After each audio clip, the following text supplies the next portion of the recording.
Bonsoir, mes frères et sœurs en Christ. Que notre Dieu vous bénisse et vous accorde sa paix, son abondance. Qu'il nous donne à tous la grâce de passer du temps dans sa présence, de faire sa volonté, bien sûr, de nous préparer adéquatement pour son retour, sachant qu'il revient bientôt chercher une église glorieuse sans tache ni ride, et que c'est important d'être prêt. Et pour être prêt, il faut se préparer, bien sûr, avec beaucoup de minutie et de rigueur, dans le but d'entrer au paradis. Lorsque nous vîmes au Seigneur, on avait un but, et le but, c'était d'entrer au paradis à la fin de notre vie. Alors, il faudrait que cela se fasse, bien sûr. Et notre Dieu est là pour nous aider à y entrer. Aujourd'hui, je vais vous parler de la préparation de l'enlèvement. Préparation pour l'enlèvement. Il y a beaucoup de chrétiens qui se disent je vais à l'église, je prie, je donne mes offrandes, je fais ma dîme, je fais beaucoup de choses pour le Seigneur. Donc j'ai l'assurance que si l'enlèvement se produit, je serai pris. Nous devons savoir que le Seigneur Jésus-Christ est le juste juge qui a des critères bien établis pour ceux et celles qui vont entrer au royaume des cieux. Et c'est important que nous puissions les connaître et nous assurer que ces critères sont rencontrés dans nos vies. Aujourd'hui, je vais vous partager un rêve que j'ai eu en date du 15 janvier 2022. Et à la suite de ce rêve, de ce récit, je vais dire, je vais faire une courte exhortation. Dans le rêve, j'étais invitée dans une église avec mon mari. Est-ce que nous sommes arrivés dans cette église? On était reçus avec beaucoup de négligence, étant des invités. Et dans le rêve, il y a je pense, un membre de l'église ou un dirigeant qui reprochait justement aux hommes de l'église de avoir reçu et de négligence. Dans le rêve, j'ai ouvert la bouche, j'ai dit, c'est ainsi que beaucoup vont rater l'enlèvement. Oui, ce sont les petites choses qui ont fait rater l'enlèvement à plusieurs chrétiens. Et je suis passée à autre chose. Là, je me suis réveillée, bien sûr, le Seigneur, dans la prière, il m'a dit clairement, je veux que tu enseignes dessus. Sur les petites choses qui vont faire rater l'enlèvement à plusieurs. Vous savez, notre Dieu n'est pas un Dieu de grandes choses, c'est le Dieu des petites choses. Et notre parole, il insiste que ce sont les enfants très humbles qui prenions à cœur tout ce que Dieu nous donne de faire, les petites comme les grandes choses. Avec Dieu, on ne néglige rien, mes frères et en Christ. Tout est important pour le Seigneur. Tous les détails, tout est important. Nous devons vraiment prendre conscience de cela.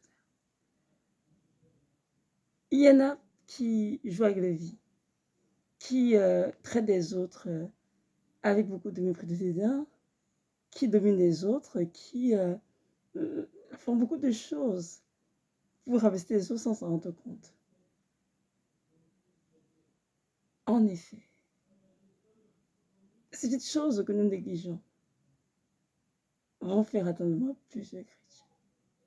C'est temps pour nous de nous réveiller et de prendre conscience que nous devons faire le ménage dans nos vies spirituelles et vraiment marcher dans la droiture, dans l'intégrité totale au Seigneur. Sur mon rêve, oui, on a rentré des reçus négligemment. On des gens qui ne connaissaient pas du tout. Et ils ont reçu vraiment et beaucoup de négligence, beaucoup de déshonneur carrément. Quand on devait s'asseoir, c'était tout sale, non nettoyé, c'était vraiment n'importe quoi. Et c'était dans l'église, hein. Il y a des places bien de gens pour ces personnes, mais nous, on devait s'asseoir sur un endroit pas du tout nettoyé.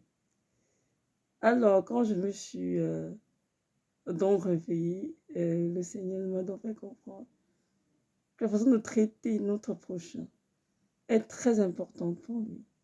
Peu importe qui est le prochain, que ce soit un noir, un blanc, un arabe, un indien, que ce soit un pauvre ou un riche, que ce soit un enfant ou un adulte, nous devons apprendre à traiter correctement les autres. Car Bible nous dit ceci, tu verras ton prochain comme toi-même. Si tu aimes ton prochain comme toi-même, tu dois le traiter avec beaucoup de, d'honneur, je veux dire. Et en plus, dans 1 Pierre 4, c'est écrit, honorer tout le monde. Nous devons honorer tout le monde, mes frères et sœurs en Christ. Nous devons y veiller parce que notre Dieu, le roi de l'univers, s'est dépouillé lui-même, s'est humilié sur cette terre, venir nous sauver contre Golgotha. Et lorsqu'il est sur terre, il a honoré tout le monde, les petits-enfants. Il a traité avec respect, avec honneur et beaucoup d'amour. Alors qui sommes-nous pour oser traiter les autres en tenant, comment dirais-je, sans égard? Qui sommes-nous pour traiter les autres en tenant compte de l'apparence ou bien de leur classe sociale, de leur couleur de peau? Qui sommes-nous? Nous n'avons aucun droit de faire cela. Surtout si nous disons être des chrétiens qui avons compris l'œuvre de la croix, le sacrifice de notre Seigneur qui est venu ôter le péché du monde et réconcilier l'être humain avec Dieu le Père. Nous devons comprendre que notre Dieu ne fait exception de personne et il ne désire pas que nous en fassions. On lit un petit passage dans le livre de Jacques, chapitre 2, des versets 1. Des versets 1, je dirais,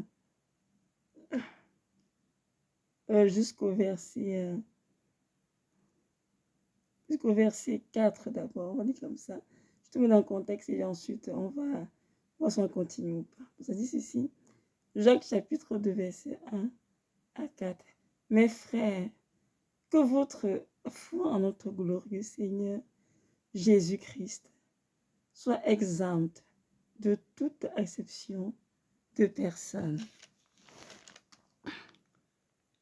Supposez en effet qu'il entre dans votre assemblée un homme avec un anneau d'or et un habit magnifique, et qu'il entre aussi un pauvre misérablement vêtu.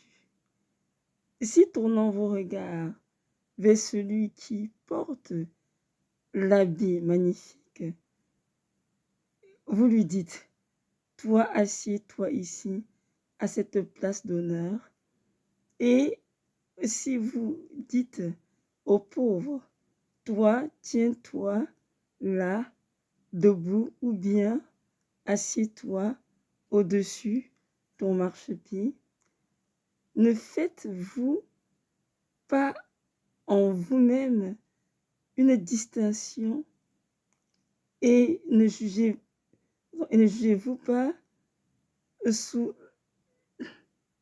l'inspiration de pensées mauvaises? Écoutez mes frères, bien-aimés, Dieu n'a-t-il pas choisi les pauvres aux yeux du monde pour qu'ils soient riches en la foi, héritiers du royaume des cieux, qu'il a promis à ceux qui l'aiment? Et vous avilissez le pauvre. Ne sont pas les riches qui vous oppriment et qui vous traînent devant les tribunaux? Ne sont pas eux qui outragent le beau nom que vous portez? Je m'arrête là. Donc, ici, le Seigneur nous décrit un cas bien précis pour nous amener à comprendre que nous ne devons pas faire exception de personne. Il dit ici, imagine qu'il y ait un riche qui est dans votre église, bien vêtu, avec un anneau d'or au doigt, et un pauvre qui entre aussi. Vous recevez le riche avec honneur, donnez une place d'honneur pour s'asseoir, mais vous dites au pauvre, tiens-toi debout, bien, assieds-toi sur mon marchepied. Est-ce que c'est normal? Et beaucoup de chrétiens le font pourtant. Beaucoup de chrétiens traitent les gens selon les apparences et traitent les gens avec favoritisme. Et ce n'est pas une bonne chose, mes frères en Christ. Comme je l'ai dit au début de la vidéo, faites très attention, car ce sont ces petites choses que nous avons négligées qui vont faire atteindre à plusieurs chrétiens. Dans mon rêve, avant que nous sommes entrés dans l'église, bien sûr, on était bien vêtus, ça n'a rien à voir avec la pauvreté, mais c'était vraiment une négligence, peut-être une prise de dédain vis-à-vis de qui nous étions, j'en sais rien. Dans ce texte ici, Dieu parle d'un riche qui entre dans une assemblée et d'un pauvre aussi. Le riche était bien reçu, le pauvre était mal reçu parce qu'il était pauvre. Notre Dieu ne veut pas que nous traitions notre prochain avec déshonneur, avec mépris. Comme j'ai dit, peu importe sa classe sociale, qu'il soit riche ou pauvre, peu importe sa couleur de peau, noir, rouge, jaune, blanc, peu importe son âge, c'est très important d'honorer tout le monde. De notre prochain avec vraiment beaucoup d'égards, parce que c'est à cela que Dieu nous a appelés. Nous devons comprendre que notre prochain, c'est nous-mêmes. Notre Dieu dit, aime ton prochain comme toi-même. Lorsque vous aimerez, qu'on vous fasse, vous devez être capable de le faire à autrui. Et ça, c'est l'amour des prophètes. Comme il dit dans Matthieu 7, verset 12, ne faites pas aux autres. Non, faites aux autres ce que vous aimez qu'on vous fasse. Donc, nous devons être constamment portés à faire aux autres ce qu'on aimerait qu'on nous fasse à nous-mêmes et qu'on soit heureux. Donc, je pensais plutôt vraiment nous exhorter tous à ne plus traiter notre prochain avec dédain. Quand notre prochain, c'est bien notre prochain.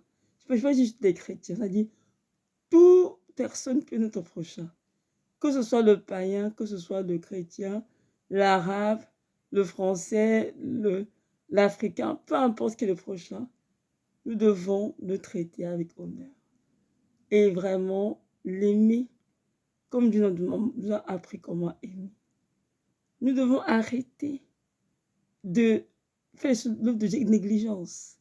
Nous devons arrêter de faire les choses du Seigneur avec, comment dirais-je,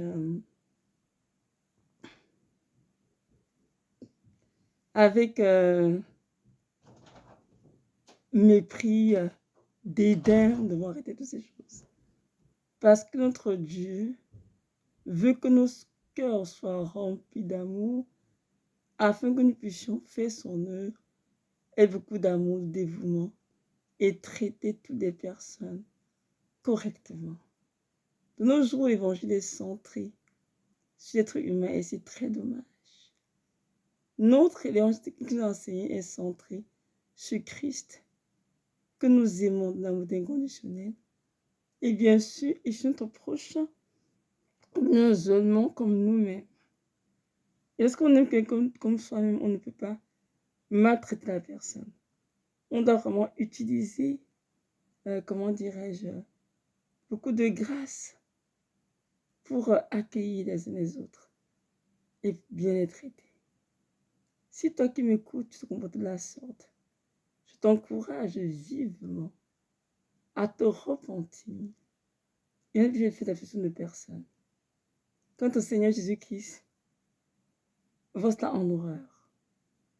Et si maintenant, tu fais de l'œuvre de Dieu avec négligence, t'encourage aussi à t'y appliquer davantage, à bien le faire, avec tout ton cœur, comme le Seigneur est dans tous les hommes.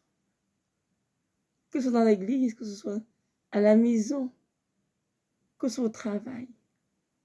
Faites tout ce que j'ai fait de bon cœur. L'écrit dans Colossiens 3, verset 23, tout ce que vous faites, faites-le de bon cœur, comme le Seigneur dans tous les hommes. Donc, constant marché. Cette parole fait toutes choses de bon cœur et bien faire en nous appliquant correctement, comme pour le Seigneur et non pour les hommes. Amen. Notre Dieu revient bientôt. Et nous devons nous affairer, car il est avancé, à déterrer de nos vies toutes ces habitudes de vie, tous ces modes de faire, qui doivent être anodines pour nous, mais qui attristent fort dans le Saint-Esprit et qui pourraient nous faire rater l'enlèvement. C'est temps de les confesser, de les délaisser et de travailler à ne plus recommencer, bien sûr. Notre Dieu est là pour nous aider par l'Esprit qui est en nous, marcher dans la droiture, dans la vérité, et à nous sanctifier. Mes frères et sœurs, le temps passe si vite, je ne sais pas si vous avez remarqué. Moi, je vois que le temps passe très très vite. Et il veut en répéter. Donc, ils ont notre temps à bon escient pour faire les choses qui vont contribuer à notre entrée au paradis. Et laissons le Seigneur nous sanctifier, nous nettoyer par son sang précieux.